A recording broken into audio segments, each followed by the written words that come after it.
तो GS zone में आप सभी दोस्तों का मैं अनिल विश्वनी स्वागत करता हूं।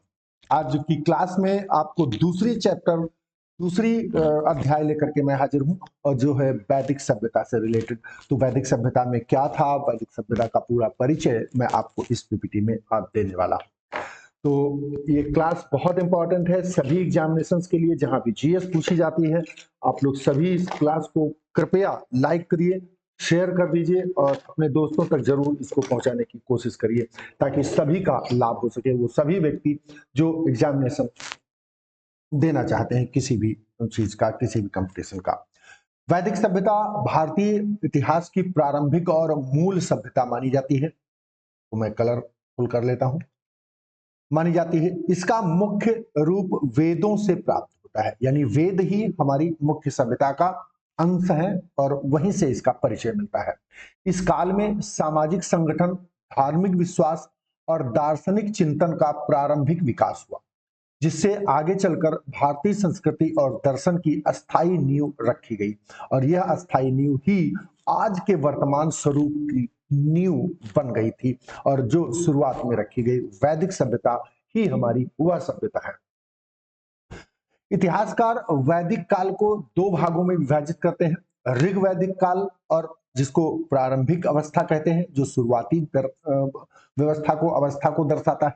उत्तर वैदिक काल में समाज अधिक संगठित और अस्थायी हो गया था। धर्म और दर्शन में ज्यादा गहराई आ गई थी और हम अब धर्म और दर्शन को अपने जीवन का सहारा और अंग मान चुके थे। ऋग्वैदिक काल का समय, ऋग्वैदिक काल 1500 ईसा पूर्व से 1000 ईसा पूर्व तक माना जाता है। बहुत इंपॉर्टेंट पॉइंट है, ये बहुत जरूरी क्वेश्चंस में से एक है जो पूछा जाता है। इस काल की जानकारी मुख्यतः ऋग्वेद से प्राप्त होती है। ऋग्वेद में ही ये बताया गया है कि हमारी सभ्यता का काल क्या था। यह काल सरल सामाजिक संरचना और प्रकृति आधारित जीवन शैली पर आधारित था, प्रतीक था। यानी आसपास की चीजें, प्राकृतिक चीजों पर हमारी सामाजिक संरचना का विकास हुआ और वहीं पर हमारा आधार बना। ऋग्वैदिक समाज जन या कबीले पर आधारित था। लोग सामूहिक जीवन बिताते थे, जीते थे और साथ में रहते थे। और सामाजिक समानता का अधिक था। सामाजिक समानता, सभी जन एक समान थे, कोई वर्ग विभाजन कठोर नहीं था, कोई जाति वर्ग नहीं था, सभी एक जैसी अवस्था में रहते थे और आपसी सहयोग और सामाजिक जीवन की विशेषता को अपने जीवन का आधार बना के रखा था उन्होंने। परिवार समाज की मूल इकाई था। जो सबसे बेसिक इकाई था परिवार था, जिसमें माता पिता और बच्चे होते थे। पिता को ही परिवार का मुखिया माना जाता था। परिवार धार्मिक, आर्थिक और सामाजिक गतिविधियों का केंद्र था और वो सभी गतिविधियां जो परिवार में होती हैं, चाहे वो धार्मिक हो, आर्थिक हो और सामाजिक हो, इन सभी का मुखिया परिवार का पिता को ही माना जाता था। और सभी जो अंग होते थे उस परिवार के, पुत्र हैं, पत्नी हैं, ये सभी माता पिता हैं, ये सभी उस पिता को ही मानते थे, नेता मानते थे, अपना अग्रणी मानते थे और उसी के अनुसार कार्य करते थे। ऋग्वैदिक काल में स्त्रियों को सम्मान प्राप्त था। महिलाओं को हमेशा, हम कहते हैं, हमेशा से कहते रहे, जिस भी समाज में महिलाओं को, स्त्रियों को सम्मान मिलता है वह समाज हमेशा उत्तरोत्तर आगे बढ़ता जाता है। वे शिक्षा ग्रहण करती थी, धार्मिक अनुष्ठानों में भाग लेती थी, यानी कोई पूजा अर्चना होती थी उसमें भी वो भाग लेती थी। घोषा, लोपामुद्रा और अपाला जैसी विदुषी स्त्रियों का उल्लेख भी मिलता है। कुछ प्रमुख नाम हैं महिलाओं के जो बहुत ही विदुषी थी, बहुत ही विद्वान थी। विदुषी महिलाओं को कहा जाता है, विद्वान पुरुषों को कहा जाता है। तो घोषा, लोपामुद्रा और अपाला, ये तीन महिलाओं का नाम ऋग्वैदिक काल में मिलता है, जिसमें कहा गया है कि ये स्त्रियां बहुत ही विदुषी थी, बहुत ही विद्वान थी। मुख्य व्यवसाय पशुपालन था। उस समय का मुख्य व्यवसाय, ऋग्वैदिक अर्थव्यवस्था की बात करें तो उनका मुख्य व्यवसाय पशुपालन था। गाय को ही धन माना जाता था, संपत्ति माना जाता था और संपत्ति और समृद्धि का प्रतीक माना जाता था। जितनी गायें जिसके पास होती थी उसे उतना ही ताकतवर और उतना ही समृद्ध माना जाता था। परिवार में व्यापार सीमित था, वस्तु विनिमय प्रचलित था। वस्तु विनिमय का एक वस्तु आप मुझे दें, आपके पास चावल है तो चावल मुझे दे दीजिए, मेरे पास दूध है मैं दूध आपको दे देता हूं, और इसी तरह से दोनों के पास चावल और दोनों के पास दूध हो जाता था और इसी तरह से चलता था। अभी उस चीज को एक बीच में रुपया नाम की चीज ने ले लिया है। अब रुपए से चीजें बदल करके जिसके पास पैसा होता है वह चीजों को खरीद लेता है। पहले वस्तु जिसके पास होती थी, एक दूसरे को जरूरत है तो वो दूसरे को दे देता था और दूसरा उसको दे देता था, यानी वस्तुओं का क्रय विक्रय होता था, विनिमय होता। विनिमय का मतलब होता है बदलाव, इसका मतलब होता है बदलाव, बदलाव होता था। कृषि का प्रारंभ हो चुका था, पर यह मुख्य पेशा नहीं था। मुख्य पेशा अभी भी जानवरों को पालना ही था, पशुपालन ही था। सरल औजारों से खेती की जाती थी, हल्के फुल्के हल टाइप में बनाए जाते थे, उन्हीं से खेती होती थी। नदियों के समीप कृषि क्षेत्र विकसित हो रहे थे और जो नदियां थी उनके समीप ही कृषि क्षेत्र भी विकसित हो रहे थे, क्योंकि कृषि को पानी की जरूरत होती थी और तब ट्यूबवेल या बोरिंग जैसी कोई व्यवस्था तो थी नहीं, नदियों से ही वो लोग सिंचाई करते थे, इसीलिए नदियों के आसपास ही कृषि के क्षेत्र को विकसित करते थे। ऋग्वैदिक धर्म सरल और प्रकृति पर आधारित था। लोगों का धर्म बहुत ही सरल था, उसको डिफाइन करना कोई बहुत कठिन काम नहीं था। लोग प्रकृति की ही पूजा करते थे, पेड़ों की पूजा करते थे और सूर्य की पूजा करते थे। लोग प्राकृतिक शक्तियों की पूजा करते थे। धर्म का उद्देश्य जीवन में संतुलन और सुख की प्राप्ति थी। आज भी धर्म को लोग इसीलिए पूजा करते हैं, धर्म की इसीलिए जरूरत होती है क्योंकि वे उनको शक्ति मानते हैं और अपने जीवन में संतुलन और सुख की प्राप्ति के लिए ही धर्म का उद्देश्य था। यही आज भी धर्म का उद्देश्य है। इंद्र जो थे वो ऋग्वैदिक काल के सबसे प्रमुख देवता थे। इंद्र को सबसे बड़ा देवता माना जाता था। उन्हों को उनके द्वारा ही वर्षा और युद्ध का देव माना गया उनको, यानी वही वर्षा करवाते थे और युद्ध में दुश्मनों को वही हराते थे, ऐसा ऋग्वैदिक काल में माना जाता था। ऋग्वेद में सबसे अधिक सूत्र इंद्र को ही समर्पित है, यानी सबसे ज्यादा जो सूत्र है वो इंद्र को ही समर्पित है और इंद्र भगवान को ही के लिए ही लिखे गए हैं। अग्नि को देवताओं और मनुष्यों के बीच का दूत माना गया है, यानी अग्नि जहां पर जलाई जाती थी उसमें जो आवाहन के लिए स्तुतियां डाली जाती थी उसी यज्ञ अग्नि के माध्यम से संपन्न किए जाते थे। और अग्नि यहाँ पर जल रही है, उसी में स्वाहा स्वाहा करके हम जो आहुति डालते हैं वो आहुति सीधे देवताओं तक पहुंचती है। तो इसीलिए ये अग्नि ही हमारे और देवताओं के बीच का एक साधन है जो हमारी बात को ईश्वर तक पहुंचाता है। गृहस्थ जीवन में अग्नि का विशेष स्थान था। वरुण को ऋतु तथा नैतिक नियमों का रक्षक माना जाता था। वरुण ही ऋतुएं लाते थे। वरुण का मतलब होता है पानी, वाटर। पानी को ही वरुण कहते हैं और वरुण को ऋतु तथा नैतिक नियमों का रक्षक माना गया है। वे सत्य और न्याय के देवता थे। वरुण को सत्य और न्याय का देवता कहा गया है। उनका संबंध नैतिक अनुशासन से था।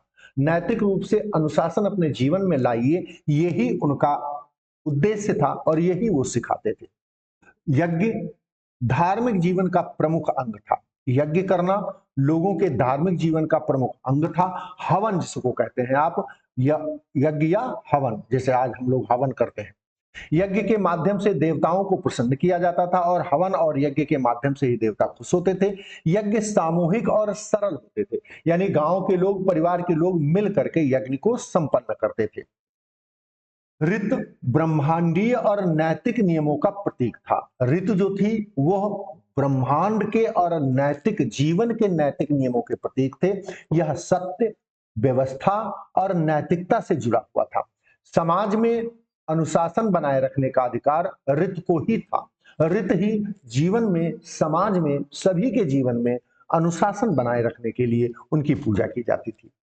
मूर्ति पूजा का अभाव था, यानी कोई भी ऋग्वैदिक काल में मूर्ति पूजा प्रचलित नहीं थी।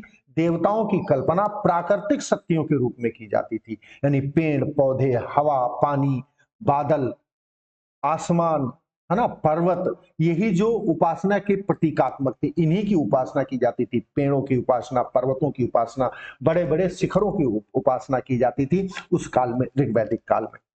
उत्तर वैदिक काल, अब आ जाते हैं उत्तर वैदिक काल में। लगभग 1000 वर्ष से 600 ईसा पूर्व माना जाता है इसका उदय।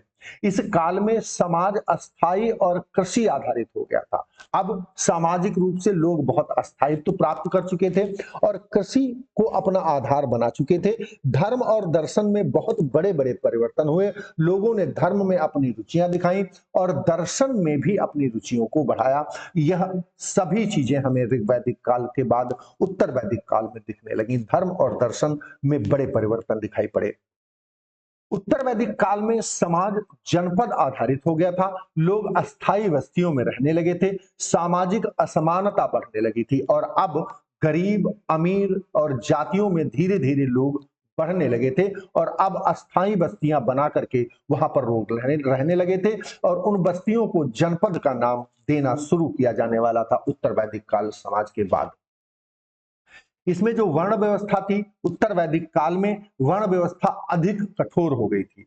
ब्राह्मण, क्षत्रिय, शूद्र और वैश्य, ये 4 वर्ण स्पष्ट रूप से विभाजित हो गए।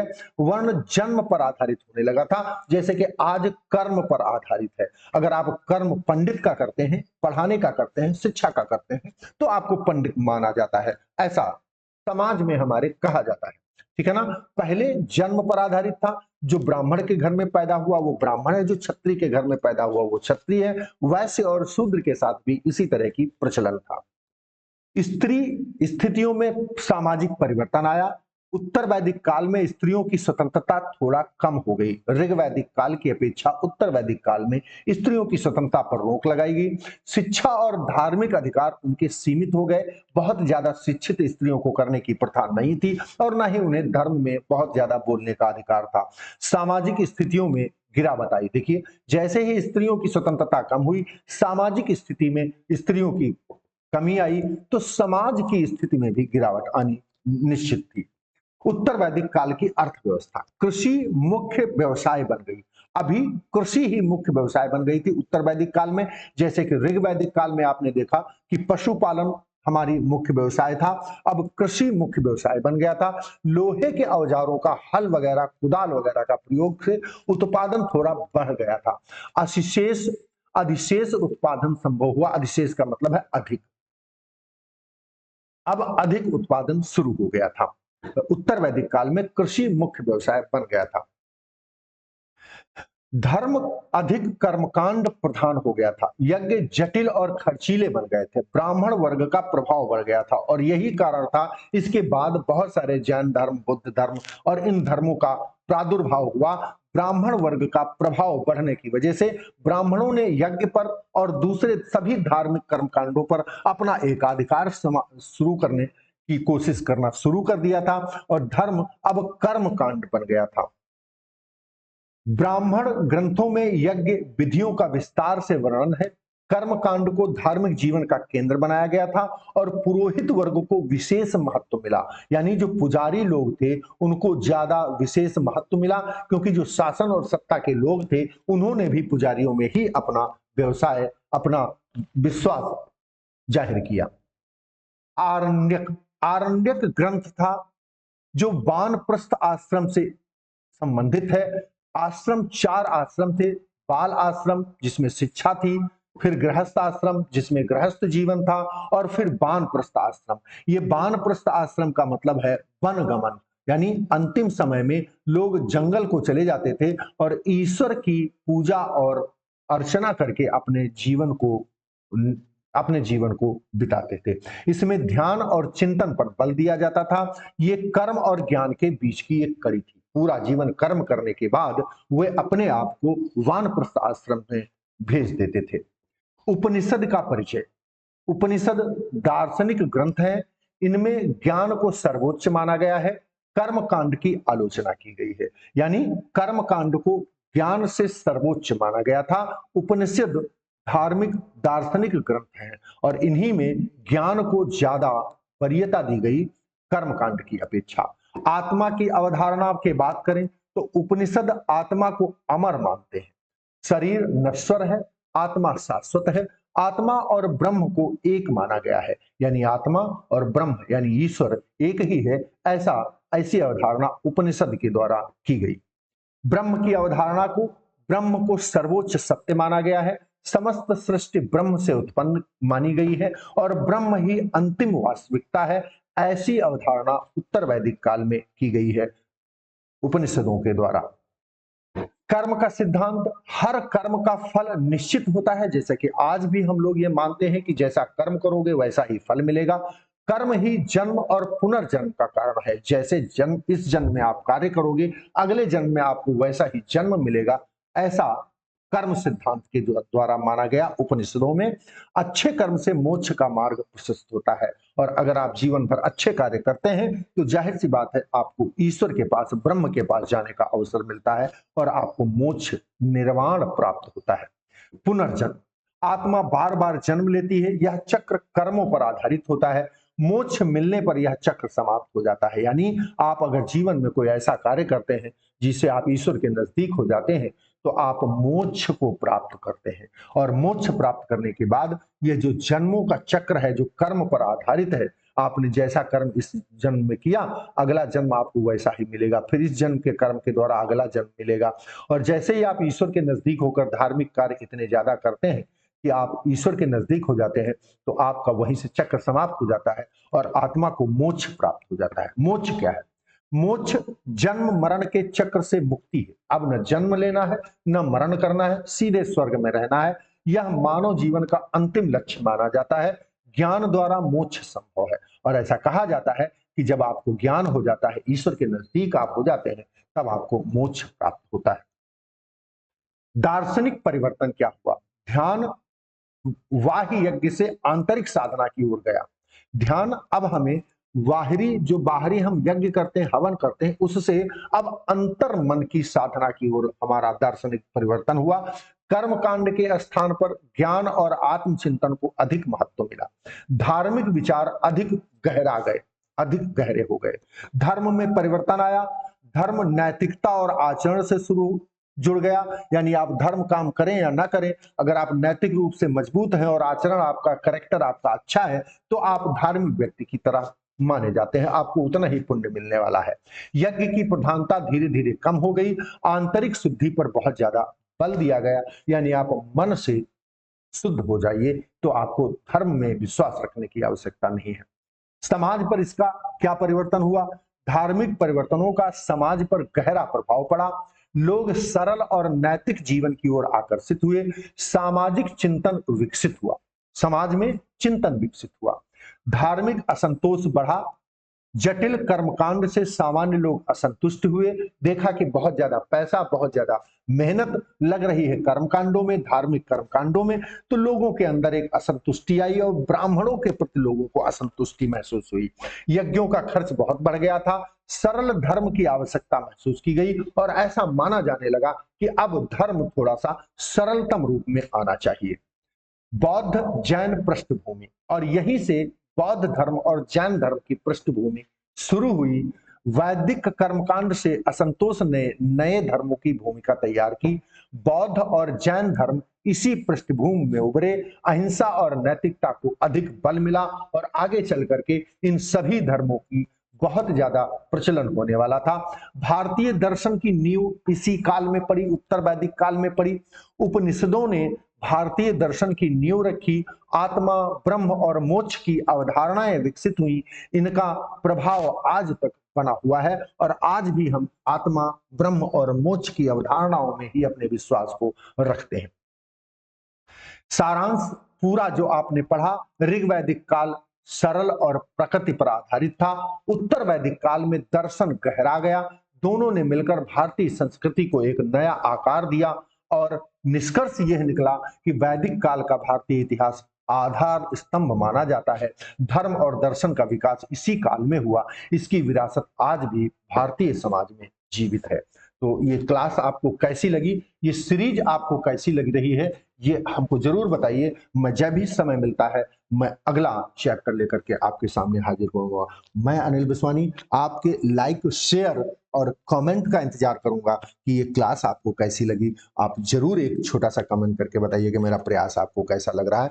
जीएस पढ़ाना मुझे पसंद है और मैं अपनी पसंद का काम कर रहा हूं। आपको कैसा लगता है ये जरूर बताइएगा। आपका एक शेयर और चैनल का सब्सक्रिप्शन मेरे लिए बहुत मायने रखता है। आपका इसमें कुछ भी नहीं जाने वाला है, बहुत आराम से फ्री में हो जाएगा और मेरे लिए ये बहुत मायने रखता है। तो thanks for watching my dear, thank you. मिलते हैं फिर अगली क्लास में अगले इस अध्याय के साथ। Thanks for watching my dear, thank you.